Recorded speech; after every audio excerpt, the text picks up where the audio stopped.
Welcome to the Startup of the Year podcast, where each episode we showcase exciting new companies from around the world. This podcast is produced by Established, creators of the Startup of the Year program. Established is focused on helping organizations with their innovation, startup, and communication strategies.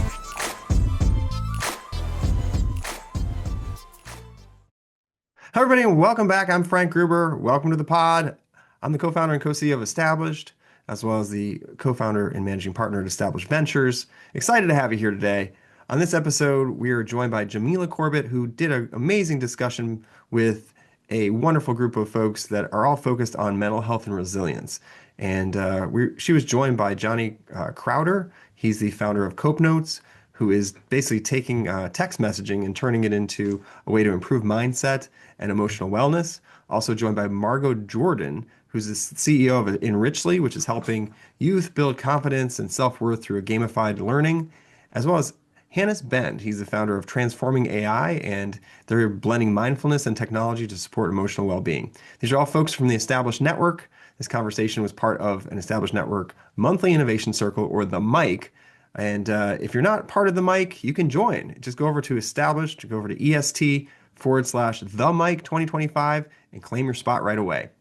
And it allows you to get involved if you're a founder, innovator, investor, startup team, entrepreneur support organization, or ESO, and want to get involved. Just join us at the Established Network. Go over to established.network. That's it. Just go to established.network, sign up, and become a part of the community. It's a great group for folks that are trying to build, and we obviously have a digital hub there for creativity, capital, and where collaboration collide. So let's get started. Let's jump right in with Jamilah and the crew discussing mental health. So each of you, we're gonna hop right in with the questions. You each approach wellness and human potential from very different angles. We have digital therapy, self-worth education, and AI for mindfulness. But when you think about, let's think back, go back to the early days of building your companies. What problem or personal experience lit that fire for you to act? And let's go ahead and start with Hannes. Oh, hi. Thanks for having me. For me, it was very important to take care of myself first. So I healed from decades of depression and anxiety, and just wanted to help others feel healthier and happier because so much, I think, is about access and affordability. So I was very privileged to have access to tools that helped me heal from depression. And I saw that not everybody had that. I was in New York that time. So I saw technology as a way to make it way more scalable for access to mindfulness practices and breath work that helped me heal. And yeah, so that's how I started my journey. What got me really sparked and has been keeping me inspired. It's amazing. Johnny, next. How about you? Yeah, it does not surprise me that the people on this panel are probably coming from a lived experience perspective. I always joke if I'm ever at an event, I'm like, who here works in behavioral health just because we thought it was kind of interesting, and nobody raises their hand. And then I'm like, who here is doing it because it directly affected us or our friends and family members, and everybody raises their hand. So I'm with you, Hannes. I'm in a similar position. I grew up in a low income household. Drugs and alcohol in the home. My parents were abusive. I was diagnosed with severe mental illness at a very young age, and I was treatment resistant. So this is where my fascination is I started treatment in high school. I went to college. I got a psychology degree. So I'm literally learning about the science of getting better. And then I'm also treatment resistant. And I'm like, what is that about? Why can I sit here and read a textbook that it's going to help me and then think that I'm so magically screwed up that nothing could possibly help me? And so I really became fascinated with I was actually going to become a clinician. And then I thought, I was on tour, literally in a different city every day talking to people. And when they asked me what helped me, and I was saying medication and therapy, and they'd say, oh, I'd never do that. I'd think, well, I'm not going to become a clinician if you'd never walk into my office. So what can I build? If you won't do that, what would you do? And pretty much I built the entire company based on that premise. If you're not willing to engage with other resources, what might you engage with? And can I build that so your choices aren't therapy and medication or nothing? Oh, yeah, that sounds so purposeful. And Margo, how about you? Yeah, so definitely agree with Johnny and Hannes, lived experience. So I grew up in Milwaukee, Wisconsin. As a kid, I struggled with self-esteem issues, really just due to a lot of childhood traumas. Parents married and divorced several different times from one another. It's a lot. And then my mother, she was a veteran and she suffered from PTSD. So she actually had this acute addiction to drugs and alcohol. So I was then this kid in high school, just making a bunch of poor decisions. Not only was I like struggling with like peer pressure and just doing all of the things that weren't really leading me down the right path, I lived in a city where homicide rates were like extremely high. And I saw friends die every year at the hands of like gun violence or just senseless violence. So I decided to join the military when I turned 18. And that was really where I discovered self esteem is like this determining factor in both personal and professional growth. And then when I did more research, I found out that like self esteem is like number 4 on Maslow's hierarchy of needs. So my thinking was, well, why are we just not teaching children this basic skill? If it's so important, if I understand this impacts mental health, academic performance, youth violence, like all of these things, why are we not teaching kids just this basic skill of what is self esteem? How do you develop a healthy self esteem? So I was getting out of the military, but I decided to go into corporate after I graduated with my degree in finance. And that was just kind of really boring for me. And I was like, okay, I don't want to do this. I really wanted to do something that was still impactful. So I just left corporate and started this venture where we were just focused on self-esteem development. And, you know, we went from brick and mortar from after COVID to just completely online and really led to being able to build this platform that's been everywhere from the US to Abu Dhabi to Dubai. Folks in Canada have used the platform. And I didn't realize that self esteem is like, it's not just a problem in the US, it's like a global issue. So, you know, just lived experience, understanding how massive the issue is, but how many people really need access to the information really led me to be, you know, where I am right now today.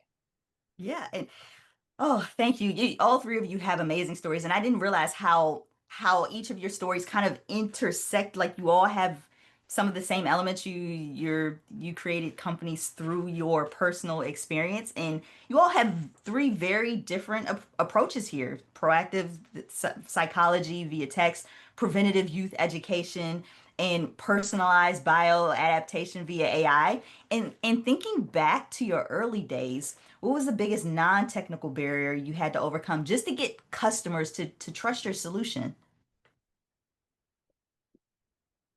Non-technical, uh, Yeah. I will be very straightforward and tell you that well, two things come to mind immediately. One is that I was pre-telehealth when I was working on this. So this is like before COVID, telehealth was not cool. So I was trying to explain to people like, yeah, we send you text messages that improve your mental and emotional health. And they're like, yeah, like I'm going to use my phone to feel better. Like, yeah, right. So it was like I was way freaking too early for that. And also I think another thing was I I was very young. I was 24 years old when I started working on the beta version. And I'm covered in tattoos and I toured in a metal band for most of my career. So I think people looked at me like, why should we trust you? And that was really tough to be young and to sort of have like an alternative look. I really wished I was able to say, oh, trust our board certified clinician who's my co founder. And I didn't have that. So before we had an evidence base, I think and people often look at young founders and they're like, well, who do you think you are? And why do you think this is so? And it was hard to get them to listen to like, I know this not only because I have a psych degree and not only because I've been in treatment for my whole life, but because I am the customer. I am the customer. So like it took a long time to build an evidence base that was strong enough for me to, speaking of self-esteem, Margo, like now I'm like, oh, if you don't like the way I look, that's okay. But the product works. So like I'm confident in that now. And I think in the first couple of years I was like, oh no, if they don't like me, I wasn't confident enough because we didn't have the evidence base. But now I'm like, oh, you don't have to believe me, but you should believe science. And science says what we do works, you know? Yeah, totally agree with you, Johnny. Um, it was interesting for me because we went from brick and mortar and we built like this facility, and we like had this self-esteem development programs. We had partnerships with school districts, but we didn't have technology. I did not have a technology background. I was in a different program. It was called the Global Good Fund. And I was like, okay, we're in COVID, right in the middle of it. What can I do to still impact kids? And like, we can't go into our brick and mortar. Schools are like doing everything online. So I was kind of like in this moment of, okay, I'm a little stuck. So what do I do? And someone in my cohort, they said, hey, do you know what an LMS is? I was like, no, I have no idea what that is. He was like, it's a learning management system. I think you should take all of your curriculum, and if you can put it on this LMS and then allow kids, they can log in online and they can like navigate your curriculum, that will be something truly special. And I was like, okay. So I looked it up, and what I saw from people hosting like their curriculum or courses on these LMSs, they were like super boring PDF, like you flip through like little slides. I'm like, well, this is not gonna be fun for kids. Like, what kid in the 5th grade like is gonna want to like sit here and read through this? It's not gonna be fun. So I literally had to figure out, how do I turn this into like maybe a video game? And then I had to really understand, okay, I can put this same video games on the LMS, because certain LMSs, like, well, I think all of them now, they have the feature where you can upload articulate storyline files. You could just do so many different things with the LMSs. So I literally took this curriculum, researched who could turn this curriculum into this game on articulate storyline, and literally launched the prototype. It cost a little under 15K to put this thing together. And that little investment got me like a little over, it was about 250K from a contract with the school district, because they had never seen anything like it. And they were like, oh, so the kids can log in. We already had the partnerships with the schools, and now we had the technology paired with like what we were already doing. But the biggest barrier for me was, I don't have a technology background. How can I get this from point A to B and still keep it engaging for kids? For the longest time, I had like this imposter syndrome, because I'm like, kids are not going to think these games are fun. And like, it's not true technology because we're using an LMS. So I like literally took that concept, built my own proprietary platform, made sure that we can still upload articulate storyline files, but we've since expanded to things like Genially and Construct, which are like video games that you can make from scratch. And now today we have like, I don't know, over 200,000 kids like using the games, and they're all like, these are really fun. But in the early days, we were able to co-create the games with the kids to make sure that they stayed fun. So for anyone who is thinking you need to have a technology background to pivot from brick and mortar into technology, you don't. You just need to know how to use Google. We did not have ChatGPT back then. I wish we did. But use Google. Google was my best friend. And really getting over that barrier of not really understanding technology and how to build, and all of that good stuff. But it's definitely possible. It just takes a little bit of research. Yeah, and I'm gonna come back to you, Hannes. I'm gonna come to you, Hannes, but I want to just dive a little deeper with Margo really quickly, because you touched on something that's very interesting. And you're a Black woman in the tech space, so I know there's other barriers that you had to overcome just to get funding as well. Can you talk a little bit more about that, especially being in the ed tech, health tech Yeah. space, which can also be slow to adopt the technology, and you've been able to successfully get clients. Yeah. So interestingly enough, when we had the brick and mortar, first of all, I didn't know what fundraising was. I was like, okay, we have to put together a what deck, and then go out and like fundraise. This was back in 2020. And I was like, okay, I just know how to go get customers. So because we built these relationships with a ton of school districts, I was able to take this concept, go to them and have them buy it from me. And then they were renewing. And then when I had all of that traction, investors like, oh, okay, I'll give you some money.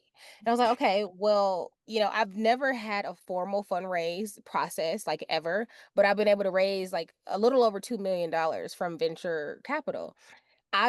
Just done pitch competitions where, VCs were giving the award winner like 500K. That's what we won from Venture Atlanta. And then from that, other investors who knew what we were building, they were like, oh, you just won that money.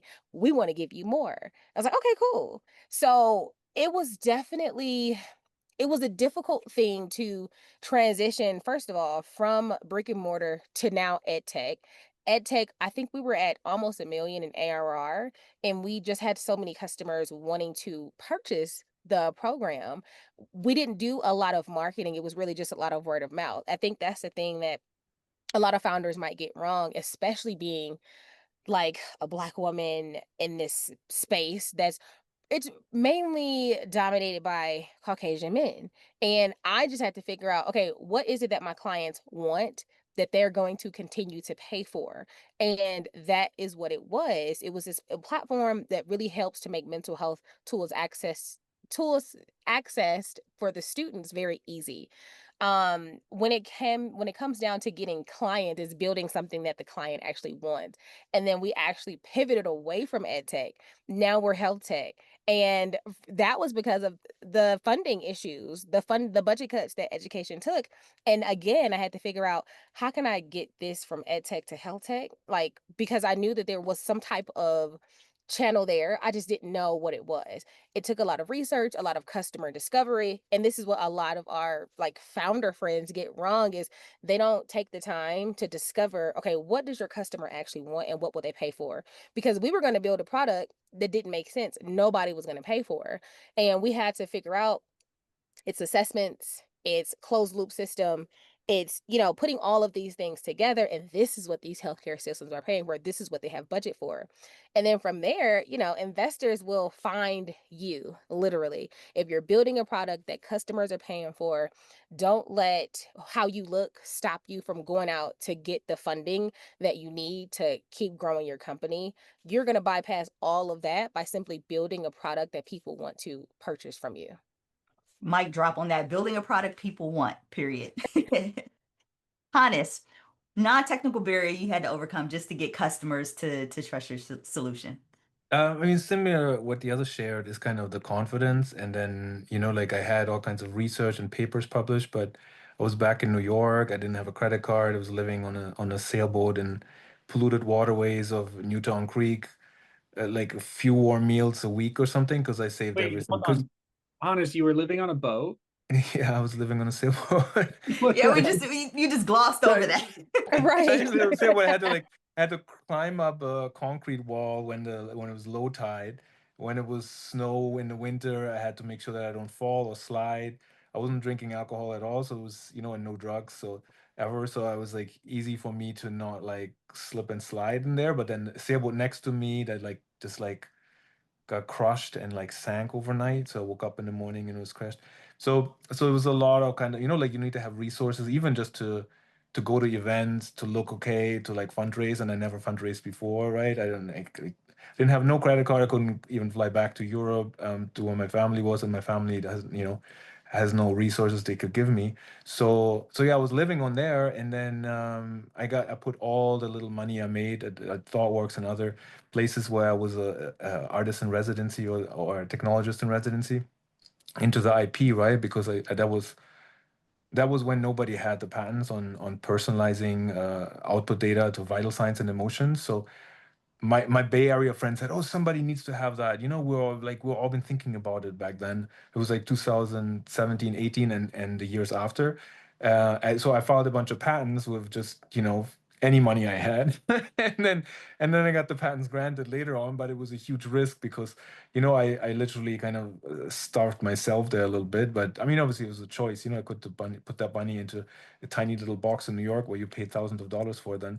But I decided to put it into IP. So I think that was really important to get that IP, and then also like the first MVPs out, because otherwise, as Margo and Johnny said, it's kind of hard to fundraise or to do anything if you can't really have someone to build it or even build yourself, right? And you need to have then also like the time, right? Sometimes it took a while to like it's super cold. I didn't have like heating.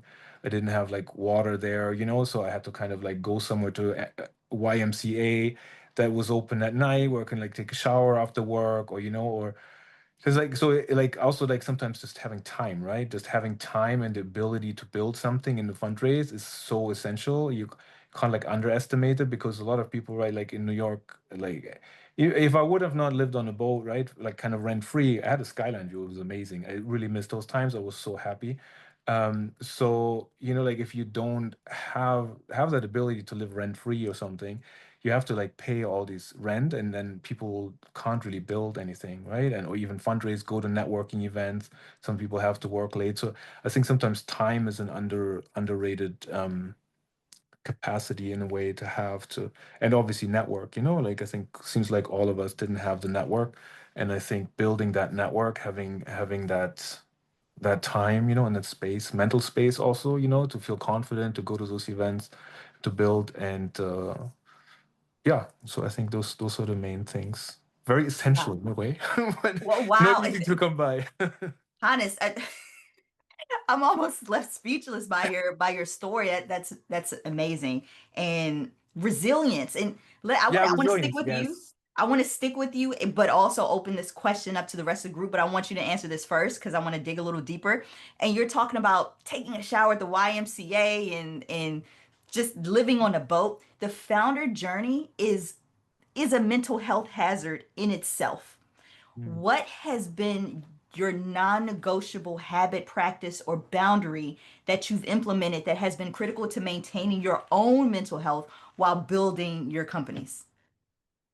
Yeah, I answer first because I was just talking. Yeah. So I mean I love the YMCA. I think they had a 24-hour open basketball court, which I still love to play basketball on the side. So I was there by myself. I also like so, but what I did back then was I trained myself in cold exposure. So I was known to go into ThoughtWorks and other places in sandals and t-shirt in the winter in New York when it was freezing cold outside and snow. So I'm the sure you got people a lot of sometimes eyeballs and people were looking at you. that's like the only time in New York I would actually like think you're crazy when you walk around in like in t-shirt in the freezing cold because anytime they see anything in New York and any kind of behavior, but if you actually like walk calmly there, they think you're literally crazy. But it trained me so much. I work with Wim Hof, the Iceman and Buddhist masters for over 10 years now. I brought Wim Hof to his first workshop in New York back then. So I think that was very key for me to train myself in like self-regulation practices, because I think in the startup world you can lose yourself so much. And just having the ability right now to be aware of my deep breathing, and sometimes just taking a walk. Right now in London, right, it's 14 Celsius outside. I don't know how many Fahrenheit that is. It's in the 40s or something, or 50s. It's kind of cold, but then I walk around in t-shirt and actually like brings you back to your body, brings you back to your presence. So self-regulation, resilience is very tied to the mind body in that sense, and having just that reminder, hey, take a deep breath, or relax your shoulders. That doesn't come in stressful moments unless you trained yourself for that. And so for me, going into very stressful situations like, the cold New York winter or ice baths has been an essential tool to then actually build that resilience that you kind of need to have in the startup world. So I don't know how people do that without having those tools. I really kind of needed to train myself in those self-regulatory practices. And yeah, so feel very blessed that I had access to those tools, and I love to share those as well. But very curious what Margo and Johnny was help build you resilience. Margo, go for it. Yeah, so my non-negotiables, and first of all, it is a hazard, being a founder. It's a health hazard. I so my mornings always consist of I have to do meditation, I do affirmations, and I make sure I read like any type of personal development book. Um, Bob Proctor is like one of my faves right now. I also make sure I exercise. I'm Oh, usually sorry. walking. Who was that? Bob Proctor. He was made famous by the law of attraction, the whole Yeah, movie. he's Yeah. He he's passed he's away a couple really years ago. he did. I think it was like right after COVID. Hmm. He passed away. Um, but also making sure I exercise. I'm usually walking like I would say 6 to 10 miles a day. I like to like weight train, like, and I will just go do that like maybe once or twice or 3 times out of the week. Um, and then I like to journal. I need to get better at journaling because it is so soothing and it helps like release so much. I don't know. Like I literally would go back and look at my journal and I'm like, oh, I haven't written in like 3 weeks. What's up? But those are my non-negotiables. Like whenever I have to travel a lot, I make sure I still implement those things. It's a bit harder to fit in a workout schedule, but I at least try to make sure I'm like walking somewhere. Um, I have like 5 kids, so I make sure I put family time in. Like they're literally like, "Okay, mom, put your phone down." I'm like, "Okay, all right, you got my attention." So I think they also keep me sane because it distracts me from just like the day to day. What do I have to get through for Enrichly? And it's just like, okay, I'm in mom mode and that's it.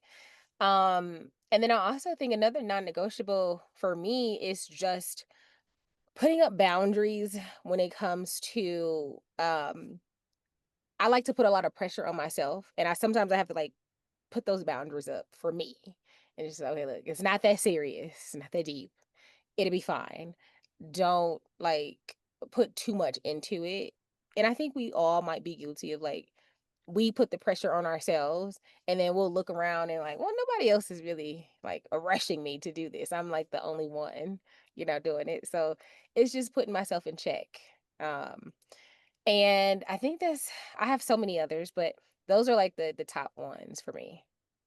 Yeah, kids will definitely keep you grounded. And again, for me, I know one of my mental health practices, I have to work out as well, especially as soon as I get up in the morning, go downstairs, get on the Peloton, weight train. And those endorphins, when they kick in, it just makes you feel so much better. And then I have a 1-year-old who also keeps me on my toes. So again, Oh. kudos to you, Margo. You have 5 kids. Johnny, what about you? Dude, I went into this call thinking like, yeah, I've had a hard life. And it's like I don't have 5 kids and I've never lived on a boat. So I'm just leaving with all sorts of new perspective. Um, I think I have an advantage and a disadvantage. So my disadvantage is that I'm coming into building a behavioral health company with a lifetime of like severe mental illness. So like I think people who are building a company who are like quote unquote normal, if there is such a thing, I've never met a normal entrepreneur, but I'm assuming there's one out there somewhere. But like people who already don't have mental and emotional health challenges probably develop mental and emotional health challenges by building a company. And I tell people like it's now I've been in treatment for severe mental illness for most of my life, and that is I'll never be able to explain how difficult that is. And I tell people like building a company is one of the hardest things I've ever done. And when people are like, no, because they'll like read my bio and they're like, you've been through crazy stuff, and I'm like, this is one of the most mentally and emotionally taxing things I've ever done. And I feel that while it is a relative disadvantage to come in with like, man, I was already dealing with all this stuff and now I have to build a business. I also feel like Hannah said, like, I genuinely wonder how people build companies without having spent their life in treatment prior. Because what do I learn in treatment? It's like emotional regulation, it's symptom self-management, it's like building healthy coping skills, building a support system. So I came into entrepreneurship with like a pretty good understanding of what it feels like to experience the highs and lows of entrepreneurship outside of a business context. So when I face challenges in like when I have to fire somebody, my whole nervous system is like, oh, I don't want to do this and I care so much about this person. What if they don't like me anymore? And all this, like all of the baggage that comes with firing somebody. And I think like, okay, let me think back to my 12 or 15 different coping skills that I learned in treatment and apply them now in like a non-mental health condition scenario. So I feel like the disadvantages I came in with severe mental illness, the advantages I've been in treatment for almost my whole life, so I can use all of those skills. But I'll say that now, like some of the things that I cling to now, like I always tell people, recovery is my full-time job. So I'm a part-time entrepreneur. And what I mean by that is like every single day I do things to protect my mental and emotional health. So that looks like I drink a ridiculous amount of water. Like you would not even believe how much water I drink. I exercise every single day, or at least make a conscious effort to. And I remember last year I lost my home in a hurricane in Florida. I lost everything I own, and in like a flash, everything disappeared. And I remembered thinking, I was outside the wreckage of my home in the street. And I was like, here's what I'm going to do every single day for the next year. I'm going to exercise every single day.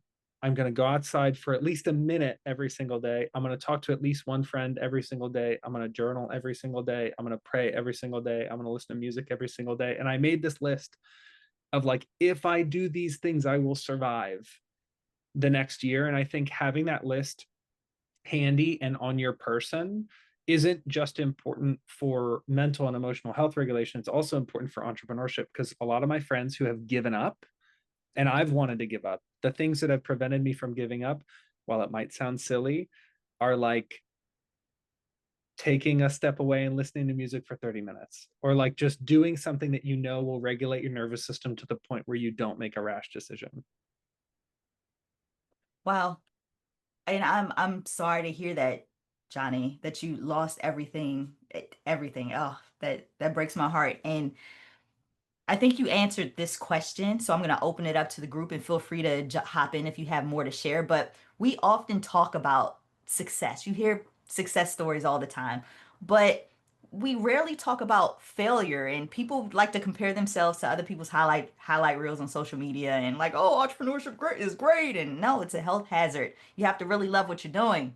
So, question for the group is, what was a low point in your journey where you felt you had to completely redefine success or pivot your strategy? And how did you mentally recover from that? And that question is for the group. Um, I guess I can kind of start because I have like a fresh kind of story. So in 2000, and I think this was last year, I literally had to pivot my strategy from focusing on education and school districts and like individual schools to a completely different vertical. And at the time, and I'm pretty sure if you all have investors, you all know how it is. You have to update to the investors and say, this is what we did this quarter. This is what we did, whatever. I was at a point where I was like super, I guess, embarrassed by the fact that I had these huge deals. Like we were almost at $1 million in ARR. We had taken on investment, and then like we have to start over from scratch. And I was like at this low point because I had to like fire everybody.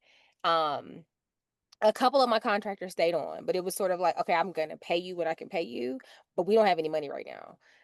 Um, and like I had done pivots before because I pivoted away from the brick and mortar into ed tech, and that was fine. But the difference there was like I had like customers who were like paying me, but in this instance, I didn't have any like, so I thought I didn't have any customers. I had to start over from scratch, and I had to reconvince these investors, well, this is why you should give us money now. And I guess I was underestimating myself at the time, and so many people would tell me like, first of all, for you to pivot away from like ed tech and go to health tech, like that's a huge deal because it shows your resilience as a founder and yada yada yada. And I'm like, well, that's all fine and dandy, but I don't have no clients. I don't have any like contracts. I don't have any ARR. So I can't go to investors and say, well, give me money because of this. They don't care. Like they're looking at you like, well, what's your traction? And I guess I wasn't realizing that the same thing, the same type of grit and determination that took me from brick and mortar to ed tech, I still had that in me. And it was just a matter of retooling what I learned back then, but adding an additional layer of like, okay, well, now you're going into another vertical. I know that the saying is like, okay, what got you there won't get you here. However, I do feel like a lot of the things that keep us going as founders play a huge part in how we keep the company going. And when we were like in the thick of the pivot, and I was like, okay, I don't have no clients. We were actually in a pilot with a client, and it was in health tech. It was a huge healthcare organization. I wasn't thinking about that at the time because it was a pilot. The pilot wasn't over. We still had to prove that the technology worked. Not really thinking that, well, girl, your technology works. So why are you tripping? Like, and sometimes you have to remind yourself, like I'm a huge like energy person, manifester, all of the things. And sometimes you have to remind yourself of the superpower that you have within you. And when we were doing that pilot, and they converted, and now it's like a 3-year, it's a multi-year contract, like over 6-figure deal. I'm like, oh wow, okay. Well, we actually did have a client. We actually do have something to take to investors should we want to raise. But most importantly, you got over the hump and everything is fine. Because at the moment, I was just thinking like, okay, I owe all of my contractors money. Like, what am I gonna do? I still have to pay my bills. Like, what is going on? But I got over it. I got through it. Sometimes, and Johnny, I love what you said. You pray every day. You have to kind of like, I have to remember sometimes, like, I don't know what y'all religion is, but it's not about like getting over it. Sometimes you have to go through it to build whatever muscle is needed to be built for the next phase of the company or the growth or whatever the case is. Um, and for me, it was just remembering that I am who I am. I know what to do. So, pull things out of the tool belt so you can apply them and keep going. Don't be thinking that I'm an imposter because everything that I did to get to this point, it matters. And, just kind of keep going. So that's kind of my pivot story. Thank you. And that's a powerful pivot too. You had to constantly remind yourself, hey, I'm worth it. I'm here. I got this. Hannes, you had something to add as well?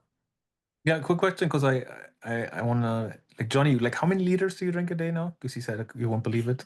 I don't know. I just, when it gets low, I fill it back up. So I know that I drink enough to where if I'm in meetings, which is most of the day, I will literally excuse myself to use the restroom, even if it's a demo. I'll be So like, hey, probably can five, I 8 liters please or something crazy. It's so cool. Yeah, I heard that too, because like sometimes with screen life and migraines, but I work with a contractor and she said she was drinking 5 liters a day or so, and it helped her a lot as well with stress. And she never had migraines and never got sick or something. So maybe there's something to that. But yeah, I think for me pivoting, first of all, like we built it like with a team that was very dedicated to the cause in the beginning, but a lot of junior people. That was before you could build, obviously, with AI and code. Like, so I think I had a really hard time of letting go and like the firing part. I think with like mission driven good people here as founders. It seems like that was an issue for all of it, or had just to lay off people. And I think that was something where I just had to kind of pivot my mindset of thinking, oh, you can build something kind of horizontal. I don't think that's possible. You can really need to like quick decision makers, and oftentimes like the gut feelings you make are sometimes the best, even though they're not sometimes the most friendliest towards like the you know contractors or people you work with. And I think that's sometimes that was a tough realization. If you want to build fast, you just have to you know, sometimes fire fast, unfortunately. And then pivoting also sometimes you're really passionate about a feature, or like my first startup, breathing AI. But then with transforming AI, we had a POC, or we started a POC back then with the Fortune 500 company, and but it was a bit different. It was more on user research, so data driven, but very very kind of aligned with achieving the long-term goal for the patent we have. So I had to say like, okay, we still had revenue, and we still have ongoing revenue with breathing AI. It's a very globally used product. And but then I met like, a great person as a potential co-founder as well for this new startup. So I just thought, like this team is great, and it's not necessarily, in the digital health space or mental health space that much anymore. But I pivoted to that because I saw more potential, and long term, it's definitely aligned with making technology more somatic, and bringing like a whole human biodata layer in there, which is, right now tech is very disembodied. So I had to pivot in that, and I think that that's also sometimes a lot of founders we get stuck on sometimes certain features, and the way things we want them to be, instead of like looking at what how the customers and clients are aligned with what we're currently building or have planned, and then and pivoting to that. And in my case, or in our case right now, it's still long-term aligned, but sometimes you have to go a different route than you planned, and you're still going to get there. So I think that was a big pivot for me, because I started never build something else than my first startup, breathing AI. Oh, and Johnny, do you have anything to add? low Yeah, point in your journey, pivoting? yeah. I say to my team like laughs because I say this so often. I say I'm wrong every day. Which has been true every, like, the most humbling thing I've ever done has been building a company. Like, being a CEO has not gone to my head. It's been the opposite. Like, every day I'm like, oh crap, I never knew that. Like, I'm discovering stuff about our product and market. I was at a conference this week and someone said, oh, we're not a carrier, we represent captives. And I'm like, what's that? Like, literally, what are you talking about? And I'm 7.5 years in revenue and I'm still learning like what the heck is going on. So it's, I've been very encouraged by, like Margo mentioned, I read quite a bit, and I like reading the perspective of founders that are much further than me. And I cannot think of a founder that's like, when I woke up and decided I wanted to make a company, I made it exactly this, and it's never changed one time. Every founder that I respect, every founder that has built something extraordinary, has been the direct result of a pivot that they did not want. I actively did not want to build an enterprise solution. It wasn't interesting to me. I had no desire. CodeNodes was originally direct to consumer only. And we've served so many more people through enterprise than I ever dreamed. Like, our whole pivot to enterprise has accomplished 10 times cooler than anything I ever dreamed. So I always try to maintain that focus. Like, being wrong is part of it. Your idea changing is part of it. Your market telling you that it actually wanted B when you said you built A is part of it. Like, I just try to remind myself that, like, every founder that has done something cool before me, all the founders who are ahead of me have been in this exact position before, and they didn't throw in the towel and close it down and start something new. They learned and integrated like what the market was telling them. And so I just try to tell myself, like, Johnny, you're not the first person in the history. Here's what I tell myself. I'll sum it up like this. I say, Johnny, either you're the first person in the history of humanity, in the history of technology, in the history of entrepreneurship who's ever faced this, or you're not. What is more likely? And it's like, well, it is more likely that a lot of people have been through this. So I just try to remind myself that it's not, I don't need to take it personally. I bet there are other entrepreneurs around me who I can talk to and commiserate with. That's a good reframe. That's a great segue into the next question. And because you touched on something, how do you balance vulnerability and leadership?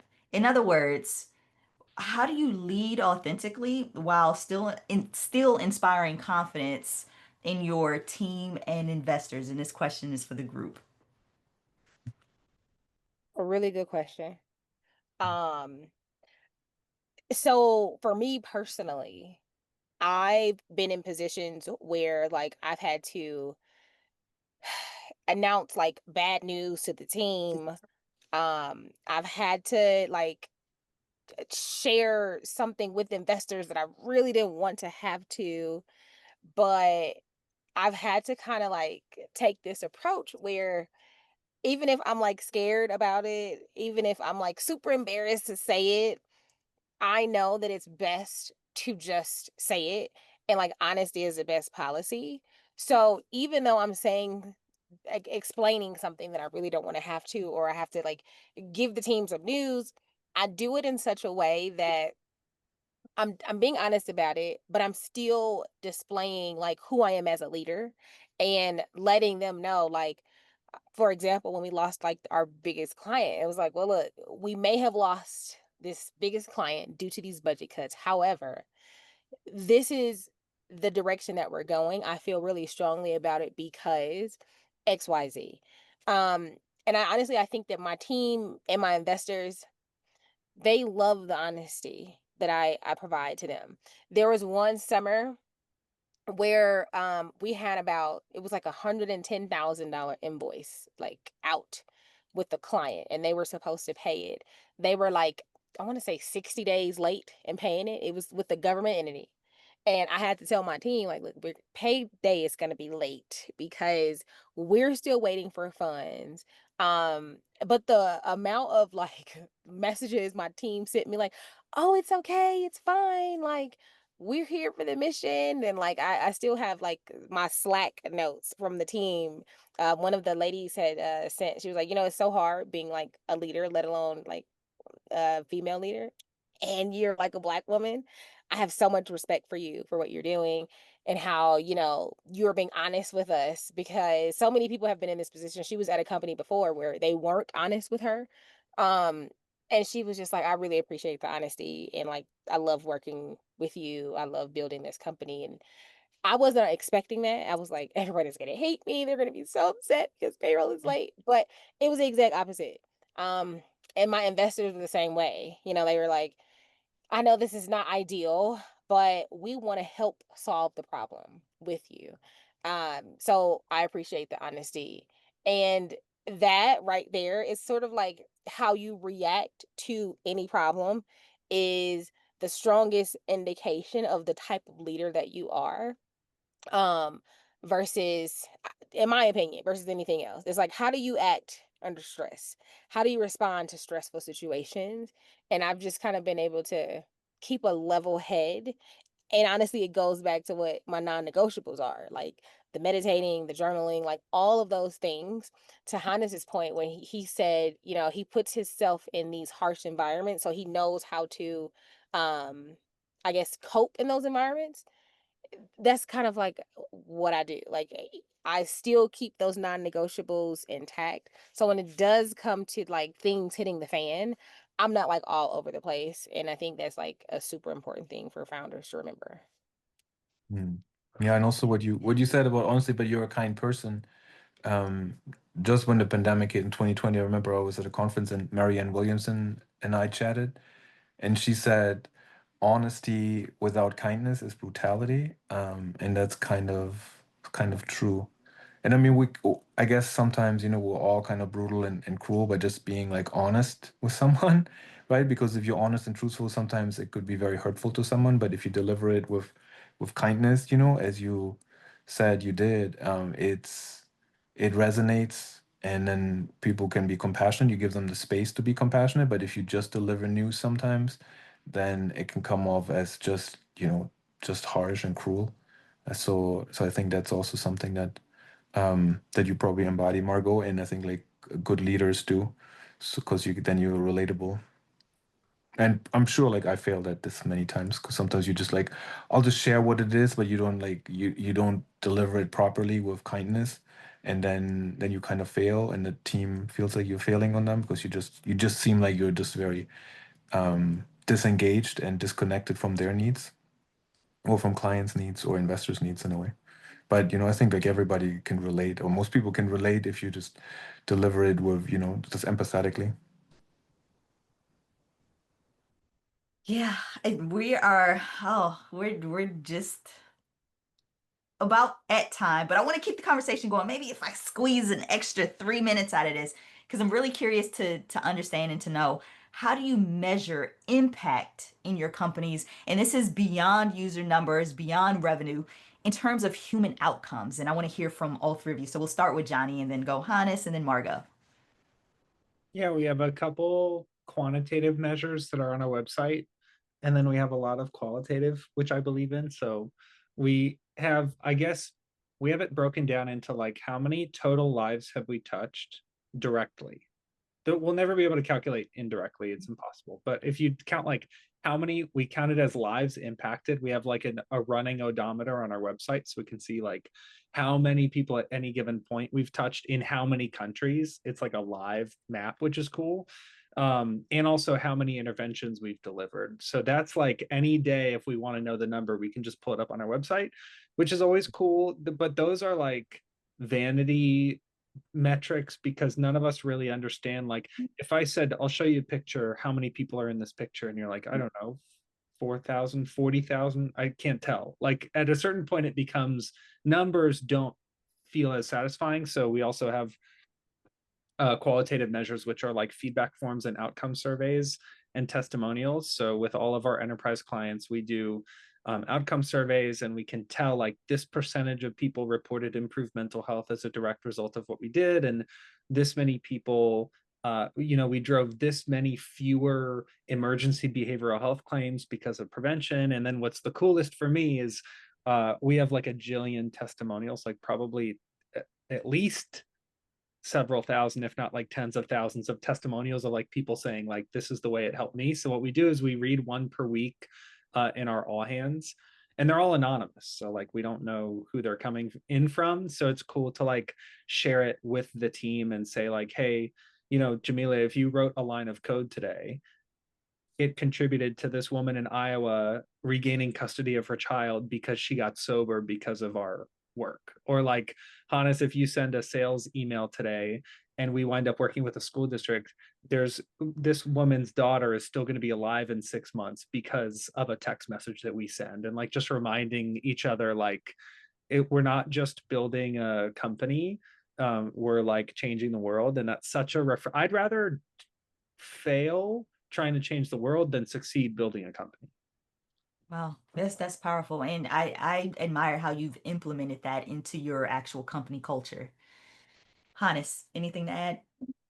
Yeah, and we have metrics like engagement time, like when you use the screen, for instance, like how often do you use our product, which is concerning if it would be social media, right? Because then you just actually like take away attention from people to like something else. And sometimes in meditation apps, I'm a bit ambivalent about it because they want you also to add more screen time, but obviously a lot of that is audio based and so on, so it's nice.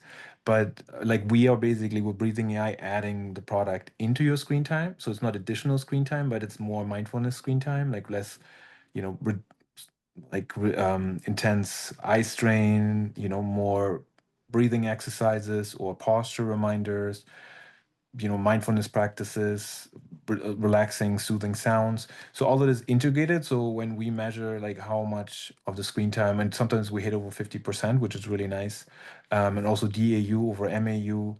So those are really nice metrics for us, and they're very different from if you look at the same type of metrics on social media apps or so.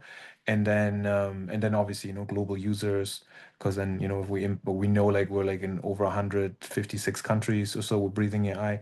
That's nice. And then now with the new company Transforming AI, where I have a founding team, so we're all very interested in bringing that the sensory detection using the webcam, like to detect emotions and vital signs. We don't store any identifier information, but just bringing that into products, into companies, because we know like that awareness will then lead to more embodied technologies. And I think a lot of the technologies these days are disconnected from our wellness or health. So the more we can bring that sensory awareness into tech, the better it is, I think. Because I think we're so huge as human beings, and in terms of who we are, and tech is limiting us. And I think Margo and Johnny touched on that too. Like everything we're doing to keep ourselves sane is oftentimes away from the screen. And so sadly, we have to use the screen a lot, but it contributes to more stress. So whatever we can do to make the digital environment and digital experiences more embodied, I think we will get things done faster and more efficient, and the performance is better, and then they can actually have more time off the screen. So that's for us, similar metrics than social media apps in a way, and we're very successful at it. Fortunately, because like when hours are measured that way, it's different from the attention economy. It's actually, a more well-being economy in that sense. Yeah. And Marga. Yeah, so love this question because we've like literally been measuring impact since our brick and mortar days. We have a self-esteem assessment, which is also known as a Rosenberg self-esteem assessment. It's also used with the Centers for Disease Control. World Health Organization also uses this, but we use that as a measurement of like how much self-esteem is improving in our users. We created something on our platform called an impact analysis report. So now what our platform mainly does is we deliver assessments and interventions in about 10 minutes to youth and adolescents. So we do the pre-self-esteem, anxiety or depression screeners. The kids have access to our platform for about 6 to 12 weeks. And then we do post assessments, and then we're able to measure like, okay, well, how much did these symptoms like decrease, or how much did depression or anxiety decrease? How much has self-esteem improved?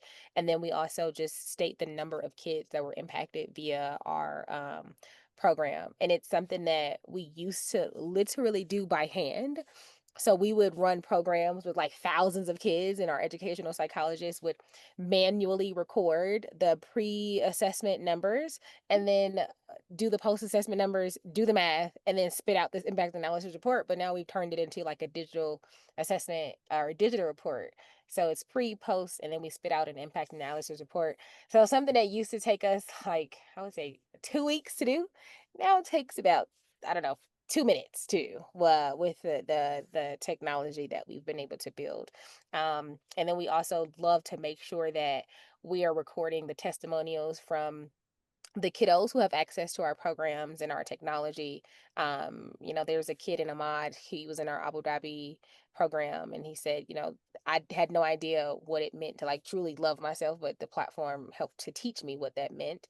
There's this other young lady, her name was Nicole, with Wellstar program, and we helped her to create healthy boundaries, which she had no idea like how to do before our program. So it's just impact is, it's embedded in what we do. I'm super excited to continue the impact and continue to, impact kids around the world. Thank you so much, all three of you. I wish we had more time. We could spend all day talking about this, but all three of you are changing the world, and you're all three of you. Your companies are so impactful, and thank you so much for being transparent, sharing your successes, your challenges.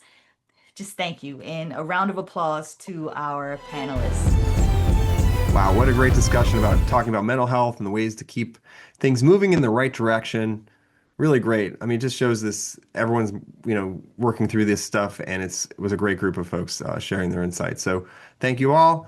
And with that, if you have something you're, dead set on doing, want to get it out there in the world, whether it be a project or a startup or a new thing within your organization, if you want to go faster, surround yourself with the right people, and join the Established Network over at established.network. And it might be a great way to get you going and get you going there faster. So thanks everybody for listening. Until next time, I'm Frank Gruber. Keep building, keep dreaming, and have a great day.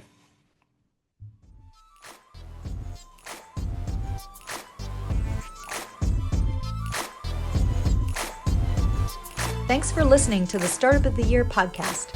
Be sure to subscribe, and we'll be back with another episode soon.